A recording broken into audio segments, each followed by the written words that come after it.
Hello, friend. Let me tell you an enchanting story about the Selkie bride. Long ago, on the rugged coast of Scotland, where the sea meets the sky in a never-ending embrace, the villagers spoke in harsh tones of the Selkies.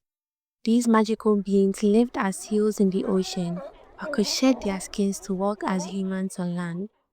It was said that a Selkie seal skin was their lifeline to the sea, and without it, they were trapped on the shore bound to live among humans. On one lovely evening, a fisherman named Duncan wandered the rocky coastline.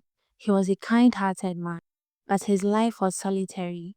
He had lost his family to the harsh winters, and though the village was filled with bustling activity, Duncan often felt like an outsider. As the moon rose, its light shimmering on the waves, Duncan heard something unusual, a sound so sweet it made his heart ache.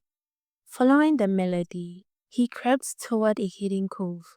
There, beneath the silvery light of the moon, he saw them, women of unearthly beauty, dancing on the sands.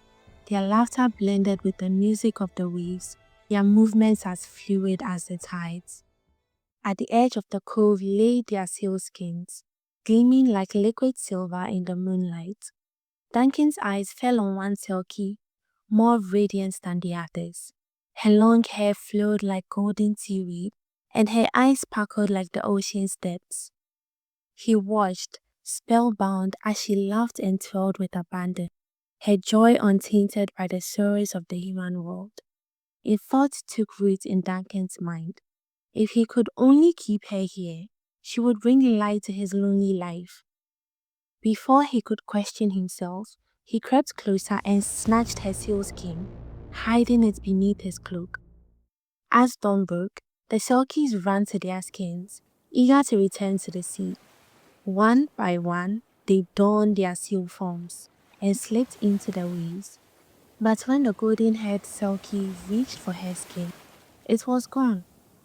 "No!" she cried, her voice breaking like a crashing wave. "Where is it? I cannot stay here." Her sisters called to her from the water. "Hurry, Lyra! The sun is rising." "I can't," Lyra sobbed.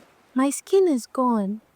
Her sisters lingered for a moment, their seal eyes glistening with sorrow, but the pull of the sea was too strong, and they disappeared beneath the waves.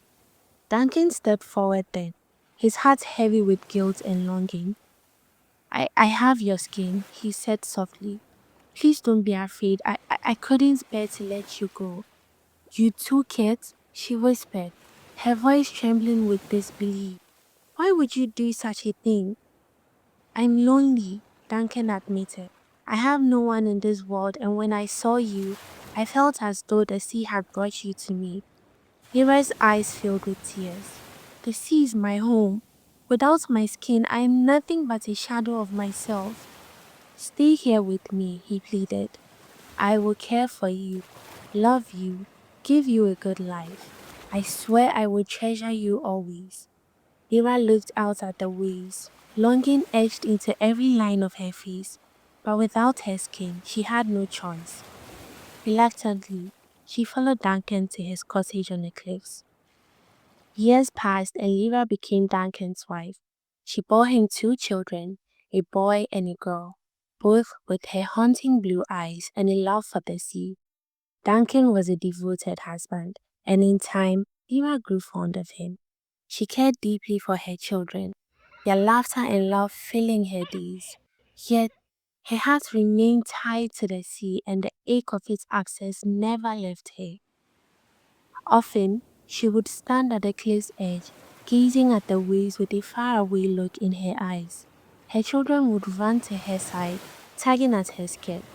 "Why do you always look so sad, mother?" her daughter Mona once asked. "I'm not sad, little one," Lyra said, though her voice was laced with sorrow. "I'm just listening to the sea. It calls me, even now." Duncan, watching from a distance, felt a pang of guilt.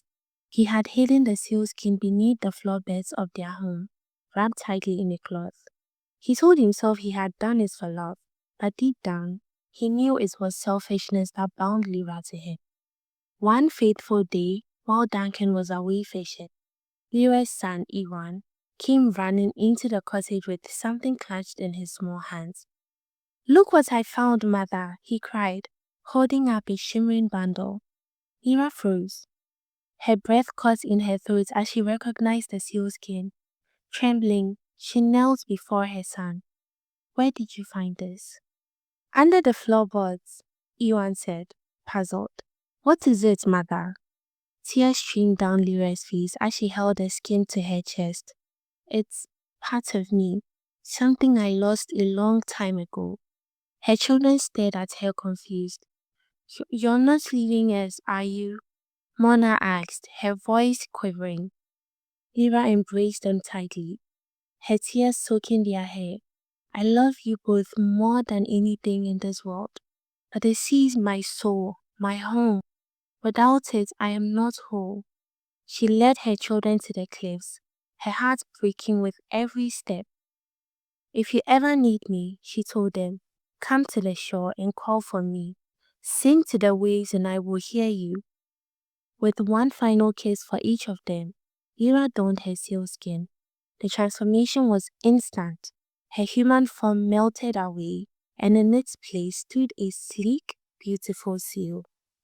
She turned her dark, glistening eyes on her children one last time before diving into the waves. When Duncan returned home and found Lyra gone, his heart shattered.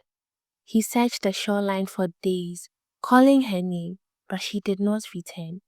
Yet, on stormy nights, when the sea roared against the cliffs, Duncan swore he could hear her voice, singing a mournful song of love and longing. And sometimes, when Ewan and Mona played by the water, a sleek seal would appear in the waves, watching them with eyes that held the endless depths of a mother's love. This is the enchanting story of the Selkie Bride. Do not forget to like, share, and subscribe. God bless you, my friend. Bye.